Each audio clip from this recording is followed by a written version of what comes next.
Brian, welcome to Splintered Spirits. I appreciate you being. Thank you for having me aboard. Brian. You have a fascinating background from uh, a PhD holder, Guinness World Record holder and breaker, martial arts instructor, Reiki master, BBC broadcaster. How did all these pieces come together to get you to where you are today as the founder of Paranormal Rescue and into this space? Very simply put, divorce and the cost of divorce.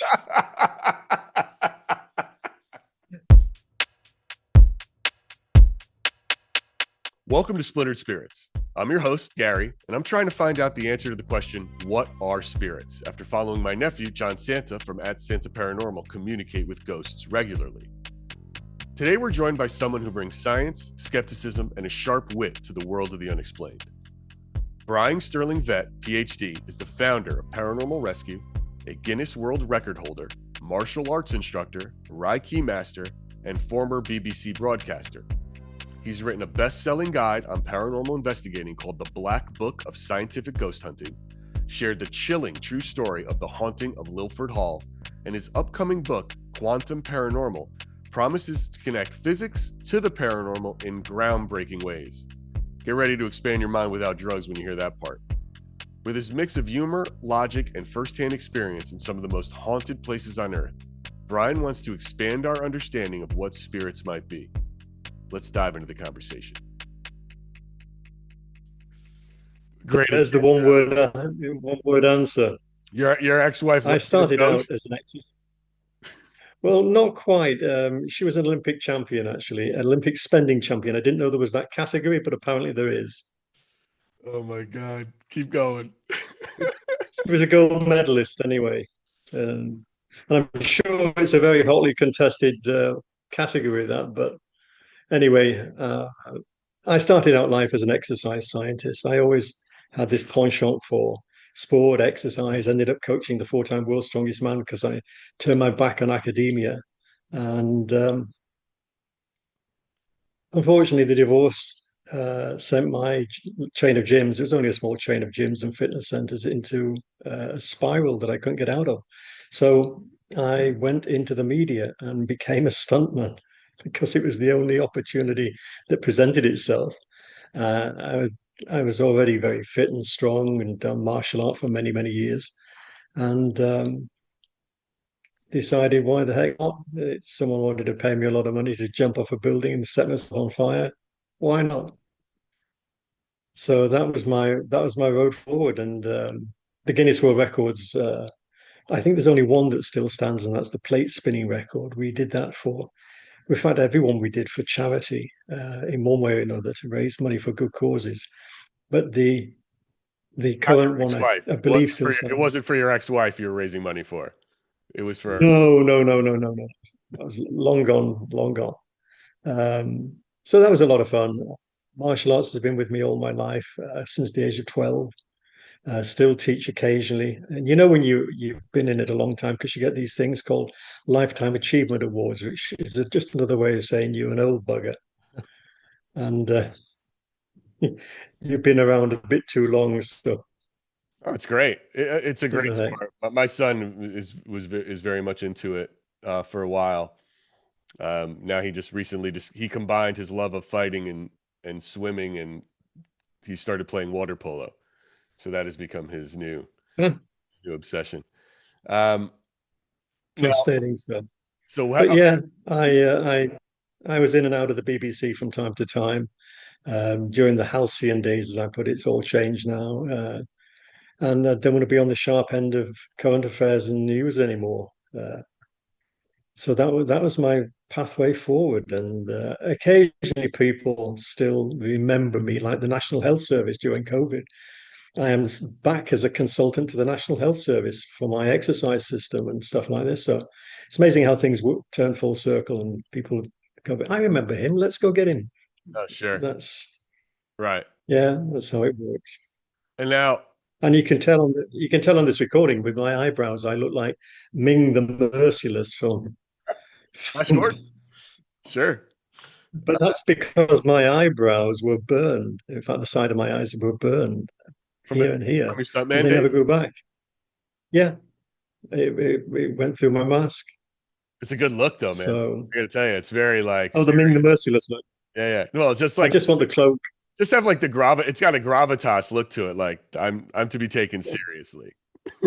You know? I have to do this with my eyebrows. It's like, Yes, oh, that's it. independent suspension. Right.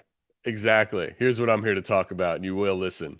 Um, Now, what you had your one of your first encounter was the encounter with the UFO one of your first encounters, or did you have something earlier? Oh, the first encounter with what we believe was a UFO was in the late 70s, and then I've just aged myself properly then. In the late 70s. But fortunately, the encounter was witnessed by several police officers, probably about a dozen actually in total. Um, because this thing, whatever it was, followed my car. I had a colleague in the car with me at the time, and it followed my car right the way down to where the police station was. I don't know why I thought, let's get to the police station.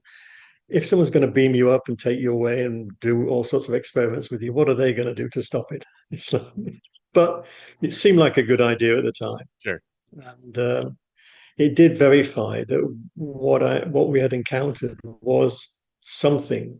Don't want to put a handle on it because I can't say what it was, but I remember standing on the steps of the police station in a place called High Grove near Disley in Manchester, and we stood there with the old desk sergeant and a couple of other coppers, and we could see the police cars going up the driveway to the golf club where this light had settled, hovering above the golf club.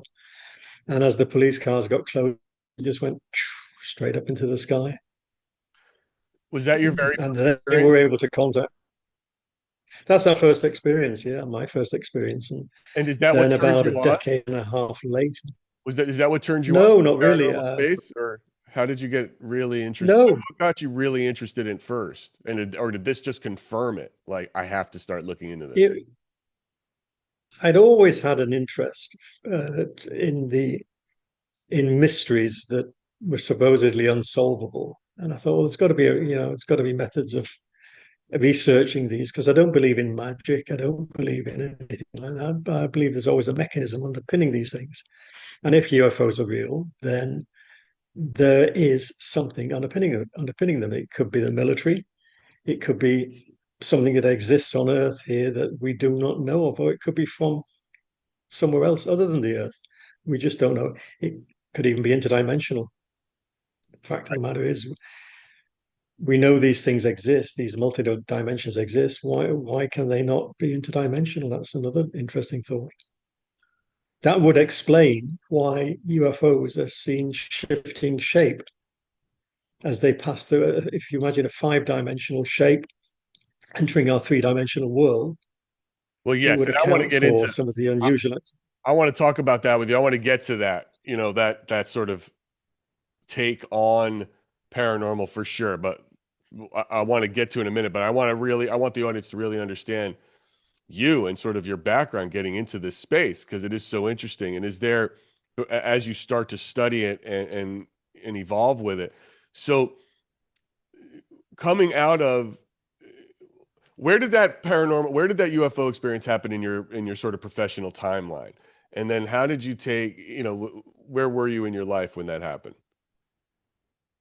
That happened when I was at university, the first time in my late teens, early 20s. So it's quite early on. Then about a decade and a half later, I had another encounter with a UFO. But there again, it was with the police. I was an observer this time, and the police went out to investigate a call about a mysterious light over a castle ruin called Mow Cop in Cheshire. My house lived at the foot of this hill where the castle was positioned. And I remember seeing the light over the castle at the time, and the police sent a patrol car to investigate, and they lost contact with it. It made the newspapers this because another patrol car turned up about half an hour later saying, "Where have you been?" And the original patrol car saying, "What do you mean, where have I been? I've only just arrived here." So they had a time loss. And that was reported quite widely in the tabloid and news media on television, tabloid press and news media. That's wild. That's very strange. That so you're saying this officer experienced a complete blip or something in Yeah, okay. it's like he lost half an hour of time. Just before that encounter, I'd been in Iceland for several years, in and out, for several months at a time, to coach the chap who became the four-time world's strongest man, John Paul Sigmarsson. He's one of my most successful, if not the most successful um, clients, if you like. Mhm. But the apartment in Reykjavik, even he was too scared and disturbed to stay in it for very long. He always said, I'll see you in the car later on. I'll wait upstairs for you. Because we had a poltergeist in the apartment, or what appeared to be a poltergeist, moving furniture, knocking candlesticks off the fireplace. And my shirt was his prime target, whatever it was. Would throw it across the room because my buddy who was coaching with me, we shared the apartment. Quite often we say, "Is that your shirt I can see flying across the room, Brian?" Yeah, that's my shirt. It was so blasé by that time because it had become so commonplace. We just accepted it and never thought much about it. And Now, when did you make the but leap people then to who start investigating, to like really take a deep dive in investigating what this stuff was?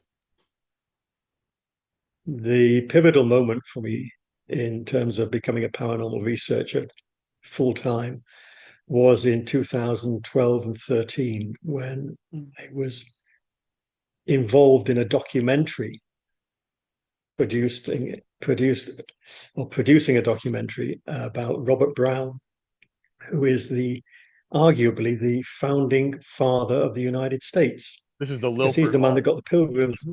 Yeah, at Lilford Hall.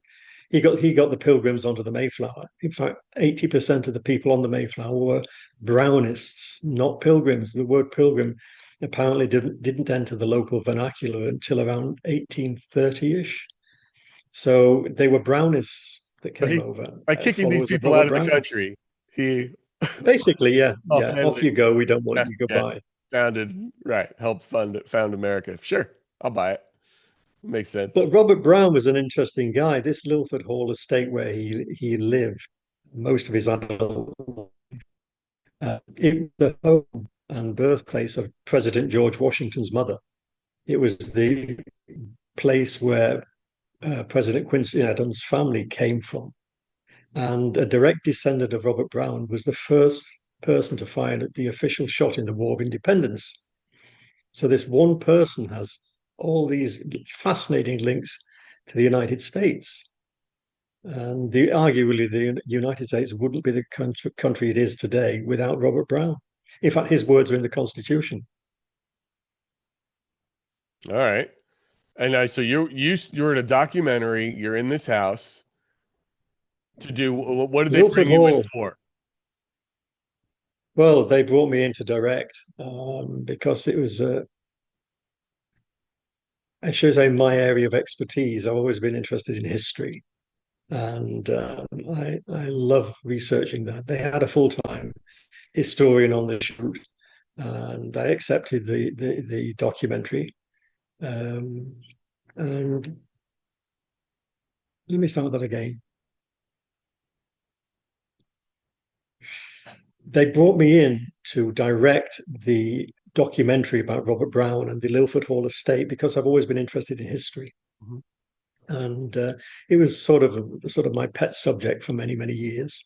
But what surprised me and all the other people the most was the apparent paranormal activity that started from day one of us arriving there.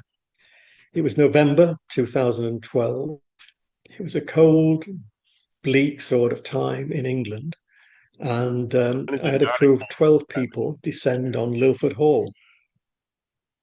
And it was a big, well, it is a big 110 room mansion, most of which was deserted at the time. There was only about 4 rooms that were occupied by the people that owned the building.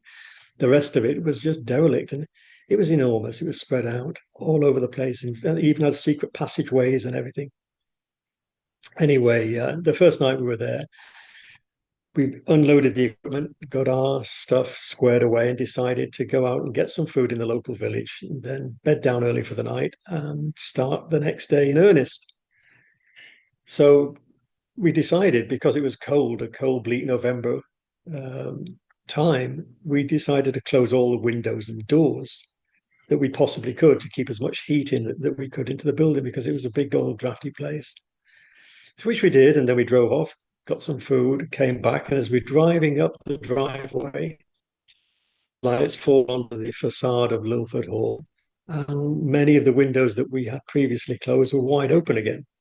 We get to our doorway, unlock the doorway, and inside, all the doors that we'd locked and bolted were wide open.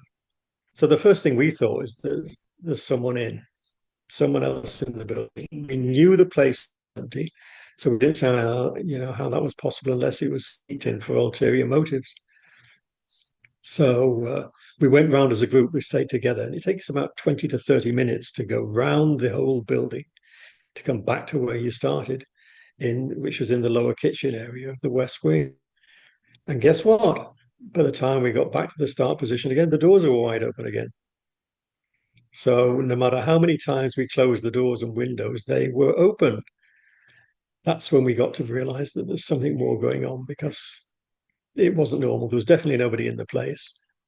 And from then on, we experienced debris being thrown at us, words being written on condensation on the glass, a doorway being ripped from its frame.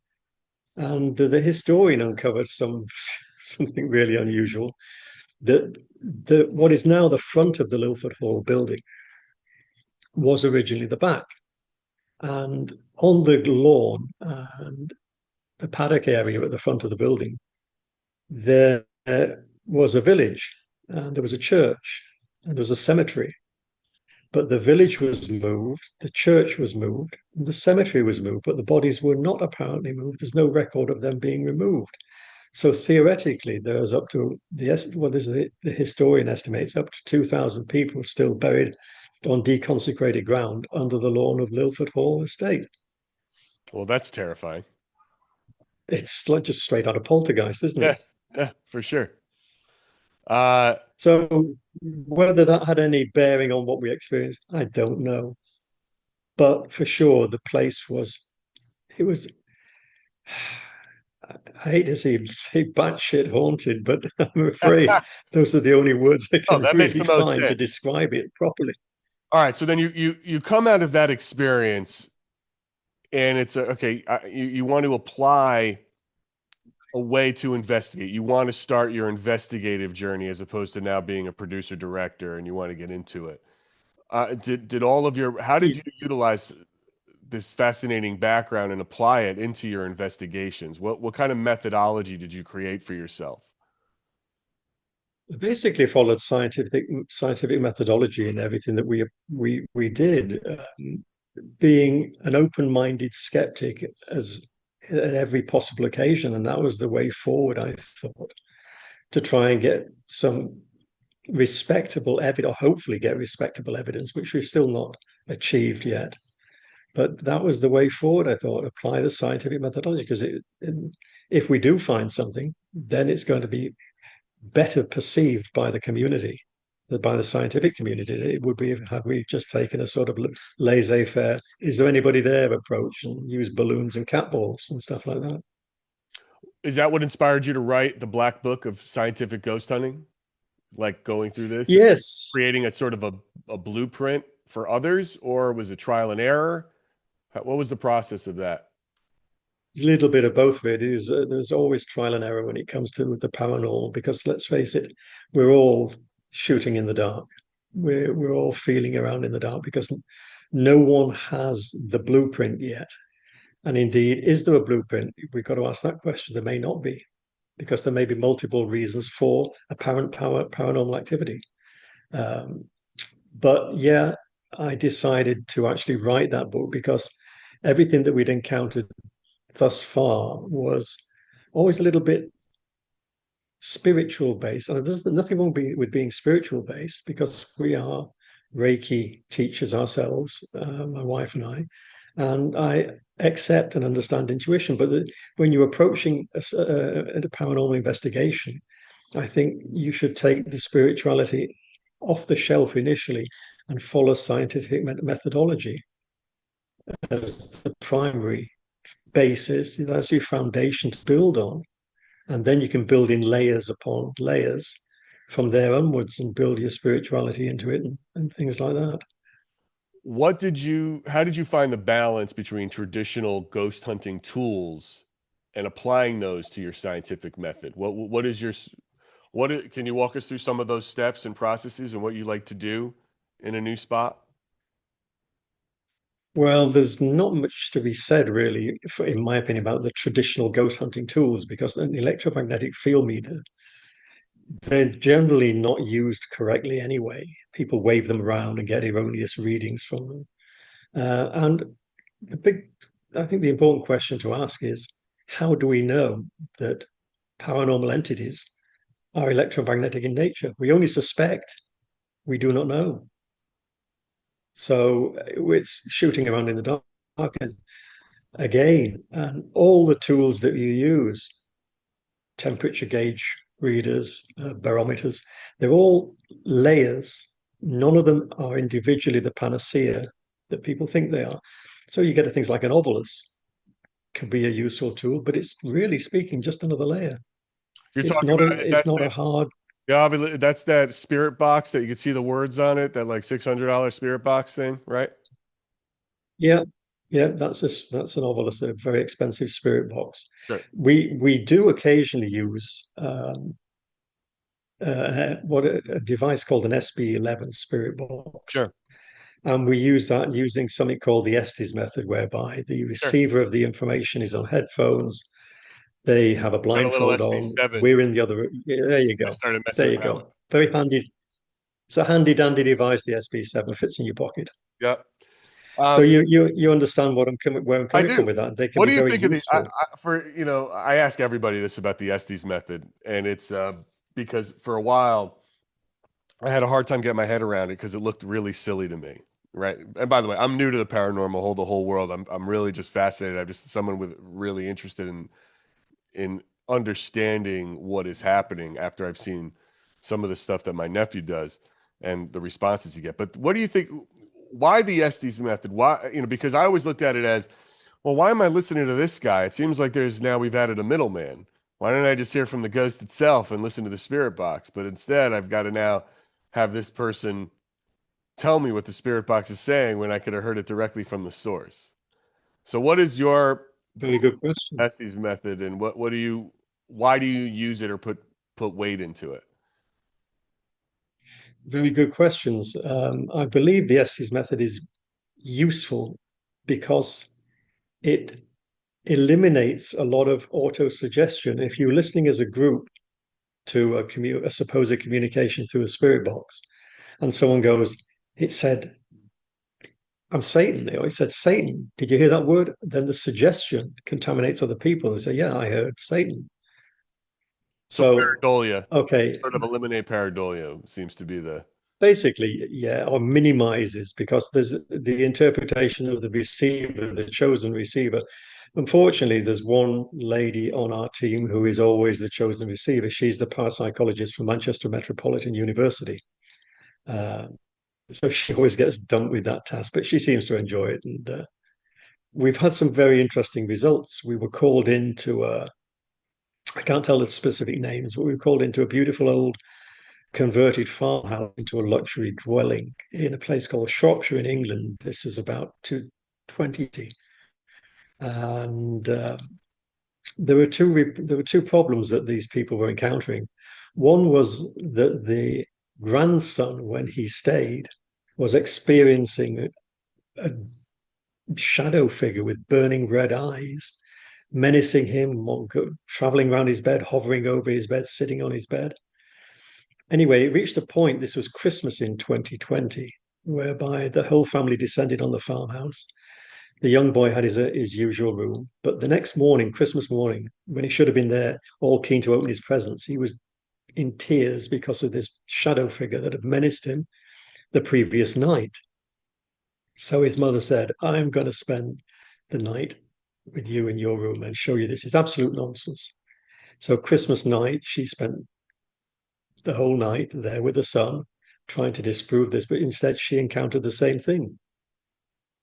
And we've already So, we've already confirmed that there was no creepy uncles and family members staying in the house with them that well, holiday weekend.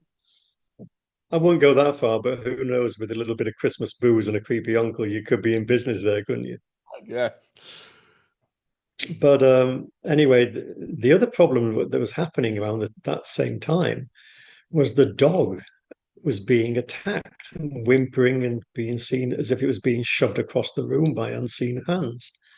And when it encountered whatever it encountered, it would run out of the house and wouldn't come back in until morning, no matter what the weather was doing. So that's another element to the case. So it reached a point where on Christmas Day, so sorry, the day after Christmas, that they said we are going to not come back for New Year unless you get this problem fixed. Call someone in to help. So this was one of our early cases. As Paranormal Rescue, they called us in. Can you help? We said, well, we don't know, but we'll try our very best to do so. And we deployed as a team. And interest, we used the Estes method in one part of us, which was the trouble part of the house, where the dark, the shadow figure was being encountered. And we got some very interesting results, actually. It looked like we're having a real time conversation, one to one with whatever it was that was there, because I would say something, and the lady from the university on the headphones would pick something up from the SB11 and immediately reply to me, shouting through to the other room. And it was very suggestive. We got that. That was recorded on a TV show called Beast Seekers, I think. Mhm. They accompanied us anyway. They were following us around at the time. So that was interesting. But the lady from the university and my wife Helen, they discovered the problem of the shadow figure. And was it paranormal? Well, not really. It seemed to be the off the charts electromagnetic radiation from the 1980s alarm clock by the bed that could have been affecting the temporal lobes of the brain, as per Michael Persinger, the Canadian neuroscientist who invented the God helmet, if you recall. Mhm. So we ditched the old alarm clock, and they didn't have any more problems after that whatsoever. No shadow Wow. figures. Wow. That's amazing. The other problem, though, with the dog being attacked, that wasn't resolved. Whatever we were in touch with, or seemed to be in touch with, having a conversation with using the Estes method, that seemed to be much darker and a different sort of entity that we'd encountered before. We'd like to think, I wouldn't say it was a demonic force. I would say it was perhaps more a malevolent former human force. That's what it seemed to be. Do you think Anyway, I ended up having a knock. I had a knockdown stand-up argument with this darn thing on the Estes method. I'm saying on one end of the device, you've got to stop doing this. Why do you hurt the dog? And the reply would come from the other room, because it's fun. I could put up with a lot? I would So rather yeah, on people than so dogs, for sure. That's a problem for me.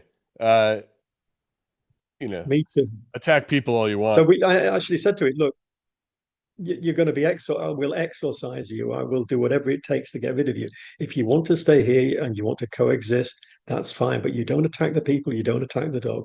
And they actually heard coming through the SB11. Oh, okay then, and they've never had a problem since.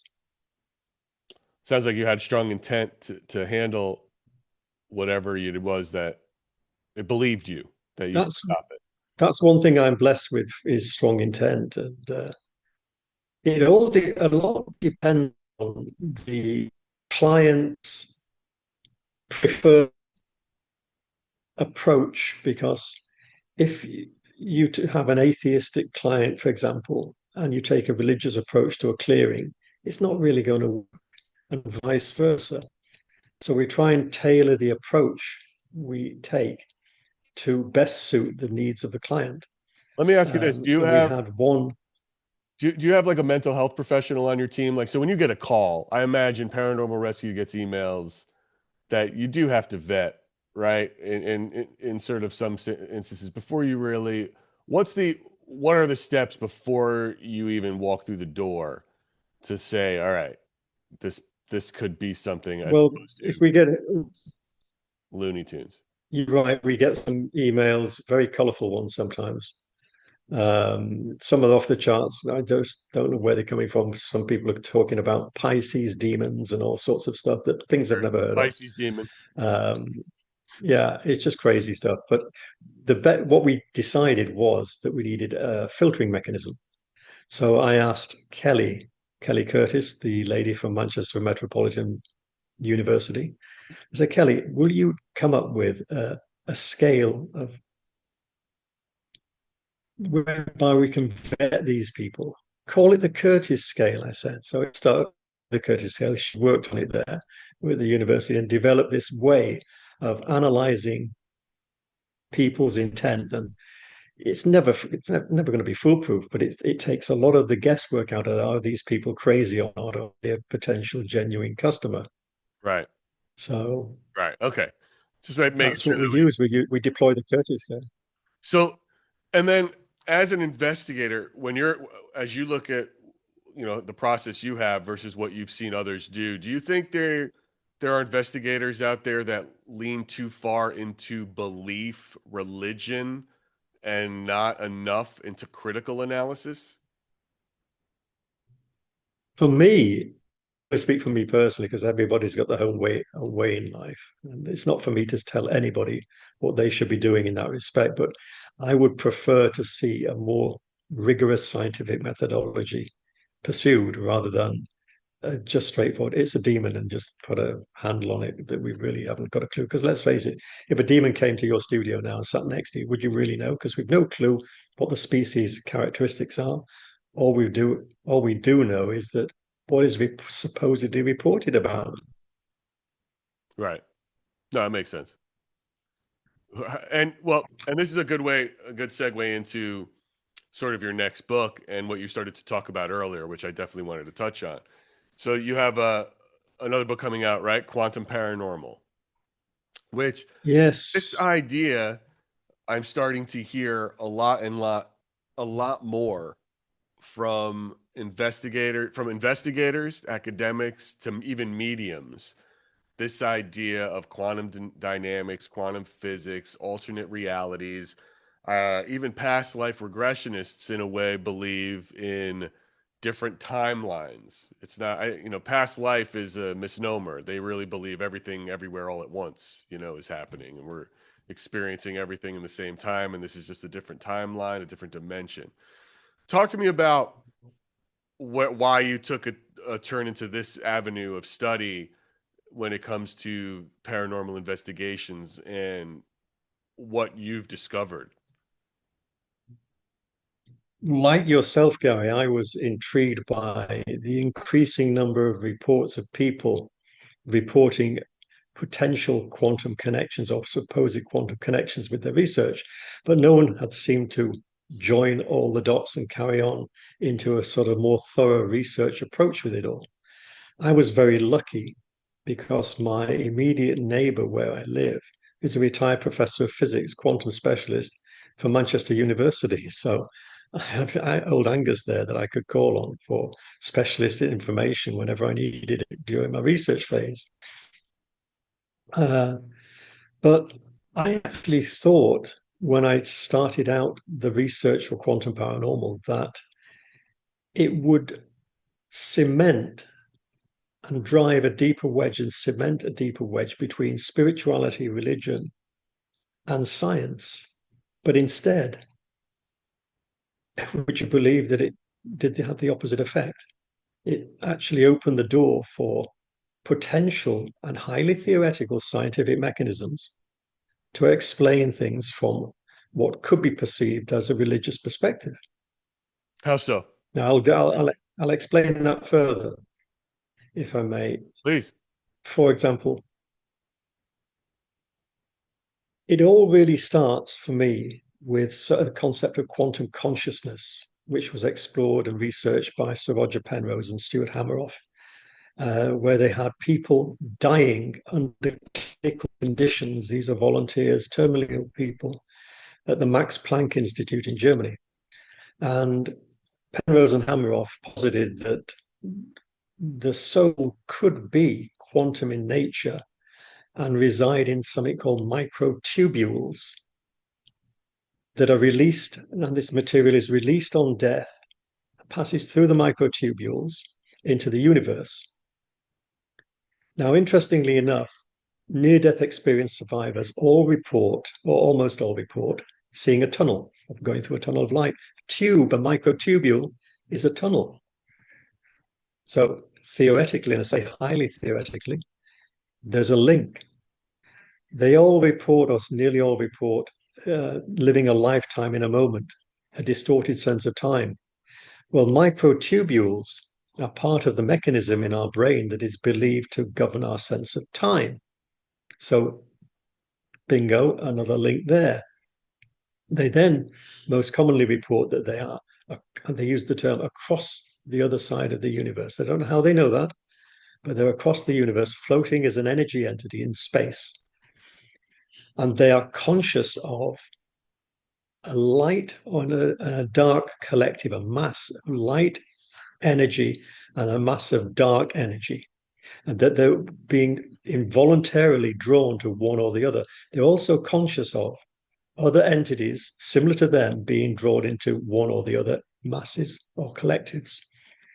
So it strikes me that if the soul is quantum in nature and passes through the microtubules on death and ends up on the other side of the universe, why can we not be drawn into a collective?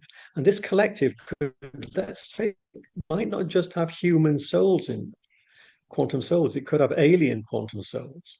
Because are we alone in the universe? Probably not. I think it's arrogant to believe we are. But anyway, that's a completely different story. So But the let me. collective idea intrigued me. I want to just break it down a little bit for us who are not as smart as all this. So I want to make sure I understand where we're at, right? So we're talking about, you're saying the word soul. Would that be the same as relative as saying consciousness, Yes, right? Okay, so the we're soul and the consciousness, I believe okay. they're entwined. I did right. Okay, you say they're intertwined, or it's semantics. You say these are two separate things Yes, or the same thing. I don't have enough information. I don't think anyone can answer that. But the concept of a soul and consciousness being one and the same, I believe, is fairly logical. Okay. For my own self, belief, I tend more to believe in this idea of consciousness than I do of like a spiritual soul. I just think it's semantics at this point. That's just me. So, but I can see. It really is semantics. Okay. So, a microtubule is that a physical thing like a synapse, or is it a metaphysical? It's a physical cellular component at Okay, the micro level. got it. It's a component of sense. And is this in the brain? Yes, it's part of the cell, but in the brain, the microtubules are believed to be part of the mechanism governing our sense of time. Got We it. don't know how yet, as far as I'm aware, I'm but just it's trying to get believed that I'm trying to it, break it down just for the physical. I'm painting this picture in my head yeah, to understand what we're saying. So yeah. the So if microtubules we're looking are at the collective now, they're on the cellular level. A microtubule is on the cellular level. Consciousness thus is traveling through them, as a waveform in neurons, a waveform in neurons, which is basically energy. yes, That I'm with you 100%. One belief that I have tended to grasp on is, my nephew's sort of philosophy of what spirits are is this idea that ghosts, quote unquote ghosts, are the fractured memories of the living that have been when we pass, our energy has to go somewhere, it can't be created or destroyed, and then that and our consciousness is attached to that energy. In this sense, energy is it's a microtubules, but it has to go somewhere, and is that what he is picking up? That's sort of his belief of what he's might be talking to.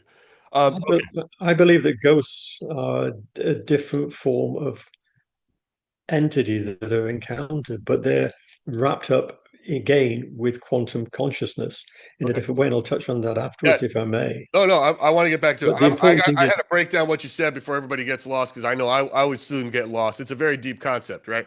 So, okay. it's a deep concept. So we're talking about So we've got, consciousness travels through the microtubule sorry, to possibly the other side of the universe with other consciousness. And now this is what you're referring to as the collective. it's being drawn into one of the two collectives, the light or the dark, the positive or negative, whichever Okay. you want to term it as, the collective. It does suggest that could these collectives be the classical notion of heaven and hell, positive and negative? It's not theoretically impossible. So anyway, if these collectives are made up of an infinite number or potential infinite number of quantum packets of soul energy, is it not possible that the entity itself, the collective itself, could be the embodiment of what we see as a higher power, a deity, God, or the devil? Or could the most reincarnated, the most powerful packet of soul quantum energy that is within that collective, could that not be the soul considered either the God or the devil? It does allow a mechanism to explain a theoretical deity, which is where I'm coming from. And also, then if you build into the fact that there is something called quantum retrocausality. And if Quantum you imagine this, retro, let me repeat it for myself. Quantum retrocausality. Is that what you said? that's correct. Okay. That is correct. And what that means is if this collective, the quantum soul energy packets are outside of space time, so outside our universe, they could theoretically view our entire universe from start to finish. It's like a film strip on a timeline. And quantum causality is a strange concept, which means events in the future can affect events in the past. So this theoretically allows for us to be our own spirit guides with after multiple incarnations in the future to come back and guide us in the past. So it allows for a mechanism that's scientific, theoretically scientific, to underpin it rather than just, oh, it's magic and explain it away like that. Brian, how would we possibly test these theories? Oh, we need massive amounts of money, funding, research, and a great lab. So if you had that massive amounts of funding, money, research, and a great lab, what would be the first test you would do? I'd assemble a great team because I recognize that I'm an exercise scientist. I'm not a quantum physicist, but I ask awkward questions and theorize what some of these physicists do not dare to theorize. So we would be great antagonists. I want a great team of experts within their chosen field to help me research this. That's what I would do, and hopefully guide and manage them through the process. And what do you think the But first I believe, what would be the first practical test you think you could do if you had all the money in the world to test it? oh gosh, trying to determine quantum material leaving the microtubules. I think that would be the first. That's where it all starts. Let's face it, quantum consciousness is the bedrock of this concept. Is that like saying, is this a little Frankensteinian in the sense of let's track the energy where it goes in the moment of death? Yes, basically. Right? Because I believe that there's no such thing as magic. There's got to be a mechanism where if we survive after death in a different form, that begs the question, how do we survive? What is the mechanism for that? And where do we go and what do we do? But it makes sense to me that we become part of a collective of other similar based entities and roll on from there with multiple incarnations. It actually then also, when you think about it, it allows for lower forms of life to have a theoretical soul, for want of a better word, a consciousness, intelligent life forms. And it follows the Buddhist tradition, if you like, Well, there's of also like reincarnation and learning. well, there's the idea the hermetic principle of vibration, right? Everything has energy, everything has neurons, all matter and mass must have some sort of an energy or release, that Well, creates. is that not related to string theory? Because according to string theory, the strings vibrate. and that determines the mass and the charge and what it eventually becomes. Right. So the whole concept of vibration is a fundamental principle, I believe, of the universe, which fits in with Reiki and the concept of vibration and chakra, different rates of vibration within the different chakras. Well, that's funny. So do you believe that your belief in Reiki has helped guide your belief in the paranormal, or how you look at the paranormal? Mm, our belief in Reiki and our trust in Reiki is from our own experience and a certain amount of research that's taken place in some in California, and some in other parts of the world. But they found that Reiki is very beneficial for if you've had, for example, an operation. Most people that have Reiki performed on them do not need antibiotics, for example. They recover about 30-35% quicker. And there are machines produced in Minnesota called the Myopulse and Accuscope that basically manipulate the energy of the body to create a healing mechanism similar to Reiki. So people recognize that energy healing and energy medicine is a very valid form of treatment. But Reiki, I believe, goes a lot further because it's manipulating or allows one to manipulate energy at a much greater level. And it helps us when we're performing clearings, if you like, or people might say it's exorcisms or whatever you want to call it. That's just a Catholic term. Sure. In the Anglican Church, it's deliverance, but in other words, it's a clearing. It's the same thing, semantics again. Yeah. What? And it does. Oh, go ahead. So it does loop around, and then we touched upon the concept of a ghost. What is a ghost? Well, a ghost could well be an imprint of what we once were, with a guidance from a quantum consciousness solar energy packet. So the ghost itself isn't the entity that leaves us on death, it's the imprint, if you like. And if you think about the cellular level of the human being, the electrical potential of the human being is staggering. We've got roughly about 50 trillion cells in our bodies, and each cell has a 0.7 of a volt electrical potential. And I don't know how your mathematics is these days, but mine's terrible. But I do believe that the answer to that is 3.5 trillion volts of electrical potential energy in every human being. Now, that can be manipulated through Reiki, or if even a slight imprint of that is left after death. That could explain an awful lot. Some people But it would doesn't argue. detach it from. Some people would argue that some hauntings are experienced and imprints are left by the living. You know, that there's Oh, something not yes, necessarily in death, right? So that kind of energy can be released depending on what we're talking about, or you know. absolutely right. If I noticed something very interesting a couple of years ago, I noticed that supposedly famous ghosts were not being seen so often, and some were not being seen at all. In England, where we have a lot of these older buildings that are reported to be haunted, some of them would say they would trade off the fact that they were haunted, but the ghosts just sort of disappeared. That led me to actually collate some research notes with myself and some people that I work with in the United States. We took a sample of 100 encounters with supposedly, apparently sentient entities. We found that over 51% of these were between 0 and 100 years of age. Fast forward to 250 years of age, there's very few that we discovered.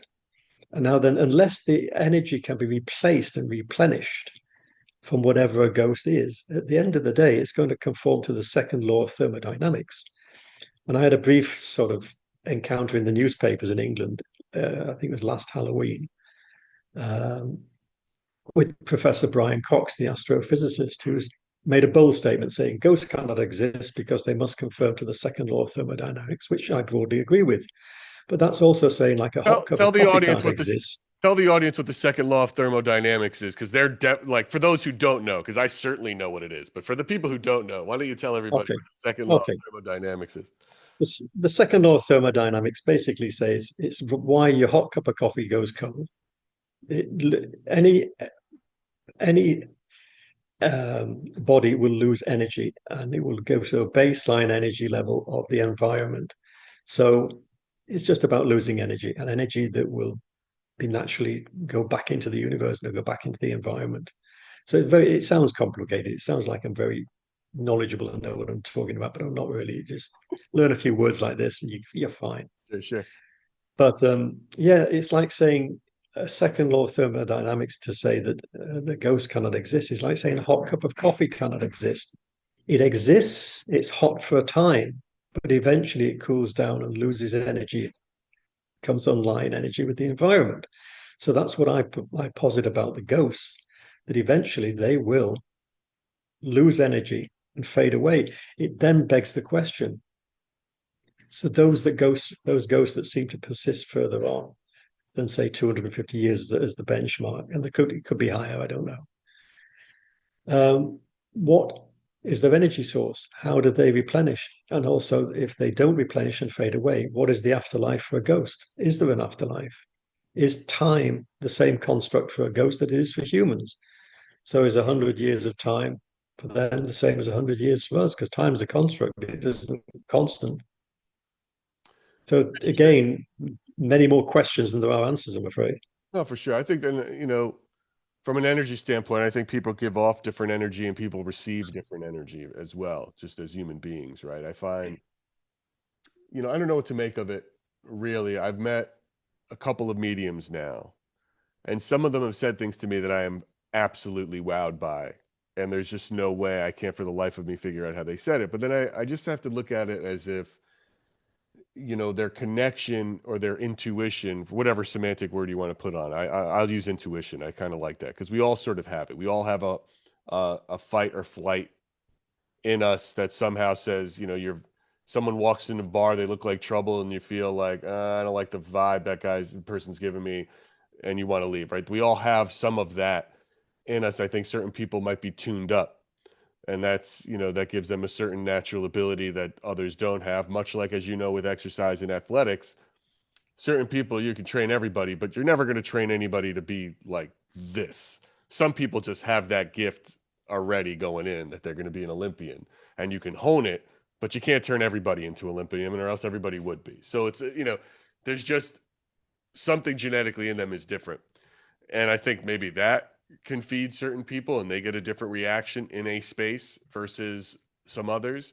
I don't know. This is just from all the people I've interviewed and gathered information from. It seems to be the case, because I certainly walk into a place and I don't feel anything sometimes, and it's just, I'm not getting the same reaction from devices or from whatever, whatever the vibe is that they're feeling. But I do believe that they're getting what they're seeing and what they're hearing and what they're capturing. It's just a fascinating world to get into, but where you're going with it now, with this idea of quantum paranormal and what you're writing about, I can't wait to read it. I think it's really interesting. I think people who are studying this and who are playing in this space will absolutely be fascinated by it. Do you track what's happening in this paranormal space on social media or on YouTube or in the world or in the study? Because there's a lot of guys out there with REM pods and phone apps, really studying. And sometimes they catch stuff that's wild. And sometimes it's, quick 1-minute bits, but it's an interesting play. And I think they want to be better. They want to be legitimate, quote unquote, legitimate investigators. What advice, if any, would you have? Because here's the thing. They learned how to do it by watching Ghost Hunters or Ghost Adventures, right? They learned by watching TV shows, most of them. They didn't learn by, studying crafts or reading your books or reading Steve Parsons' books or reading, Lloyd Auerbach's books or any of these things. They did it by watching a TV show. So what advice would you give to some of these guys and girls who are out there studying, paranormal investigation to really make it, to take it to another level, to take their study to another level? Really good question, Gary. The advice I would give people who want to improve their methodology for paranormal investigation would be to dial it back, strip it back to the basics.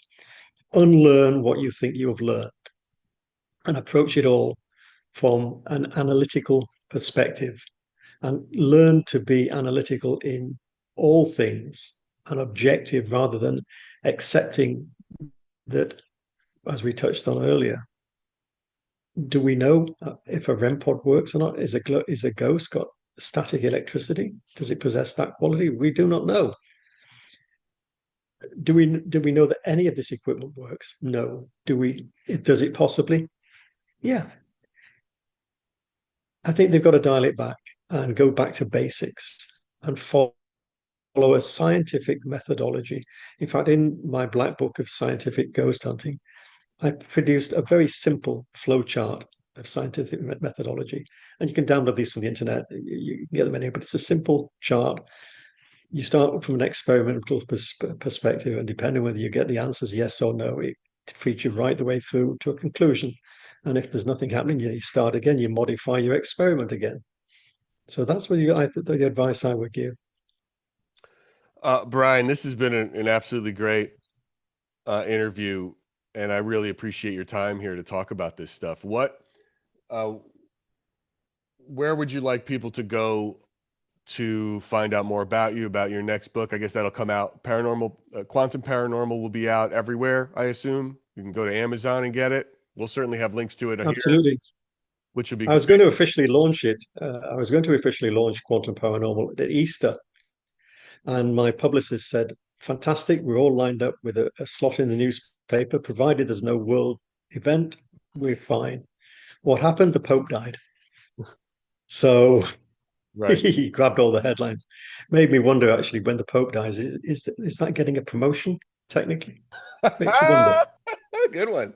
That's a good one. Uh, I like it. But anyway, so we held off and decided to relaunch at Halloween, and I'm timing the launch for the second week of October, the official press launch, because that is the week we are inducted into the inner sanctum of the Knights Templar. Oh, wait a second.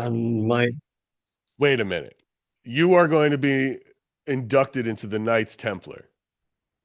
yes, indeed, So and does my this new wait a minute? book Does that I'm this mean researching.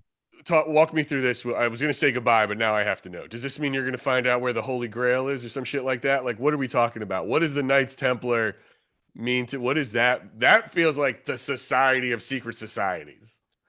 Am I wrong? You are absolutely right, actually, Gary. They have been surprisingly open and helpful to me. I've been pursuing this for a couple of years now, and the official induction takes place for myself and my wife and some of the other team members because I want to research shall we say, the lesser known history of the Knights Templar and their connection to the paranormal. Because let's face it, what people forget is that as guardians of potential religious relics and bloodlines, this started at the time of the crucifixion.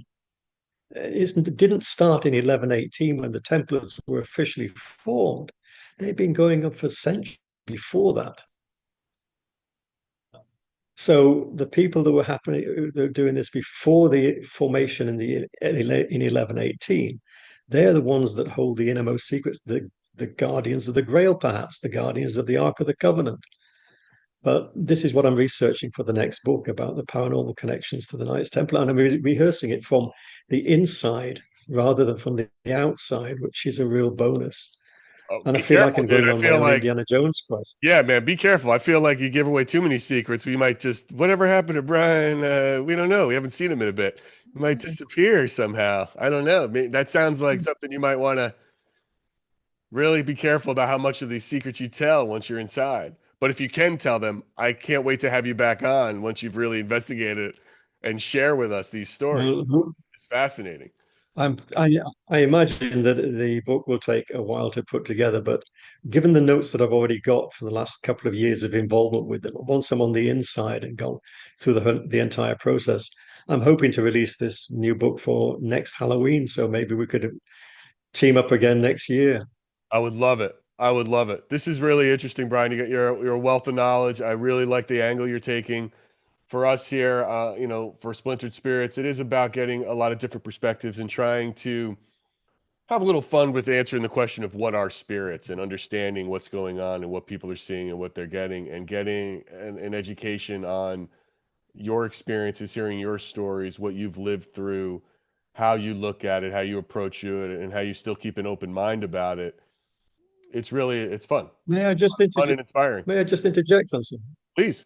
You mentioned earlier on about intuition and someone having precognition that you were involved with. Yes. What if that were quantum in nature? If you imagine that retrocausality, if that is real, and that is a real feature of quantum physics, events in the future can affect events in the past. What is to say some people are more in tune with observing events in the collective that are in Absolutely. our I mean, future, technically, that basically, and they account for what we would call precognition and clairvoyance. that is absolutely true. I don't see why they're connected to something. They're getting information from somewhere, somehow, that I don't know how they're pulling it, and whatever it is, whatever they're jacked into, I couldn't say, what it is, but it is fascinating to me. And I get the real point of the story for me is I do believe some people are more in tune, to getting that information than others. Can people be trained to become that? To an extent, maybe. That's just sort of, it's the idea. I think that's the same idea as recognizing your skill set and getting your 10,000 hours in to get as good at something as you can when you have it. But can you go from there to there? I don't know. I think that is either you have to start here. You have to have something so great. I use the comparison here, like, for a baseball pitcher. You could teach someone how to pitch really well, but you can't teach somebody how to pitch at 98 miles an hour. You can't teach somebody to throw a baseball at 98 miles an hour. They can either do it, you can teach them how to get better at it, more accurate, but that's a gift. That's just something physiologically that they have that they can do. They maybe started at 90 and you got them to 98, but they didn't start at like where I'm throwing, and get me to, it's just not going to happen. It's just not possible. So again, Brian Sterling-Vete, PhD, founder of Paranormal Rescue, Guinness World Record holder, BBC broadcaster, author, paranormal investigator. Thank you. I really appreciate your time. This was absolutely wonderful. Thank you, Gary. I appreciate your time.